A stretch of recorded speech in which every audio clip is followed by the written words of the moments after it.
આ નવા 80 ફૂટ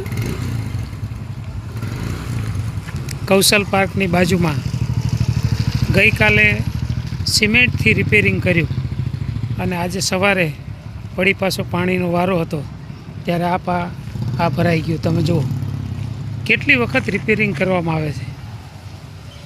માત્ર રિપેરિંગ કામ ચાલુ છે.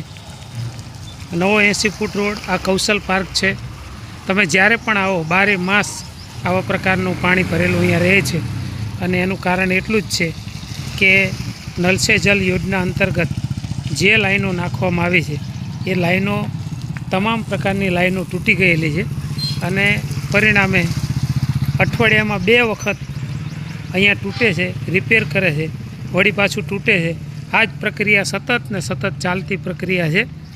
અને આ કૌશલ પાર્કના ખૂણા ઉપર તમે જોઈ રહ્યા છો કે કેવી રીતે આ નલ સે જલની લાઈન તૂટી છે. અમૃત મકવાણા, આમ આદમી પાર્ટી, સુરેન્દ્રનગર.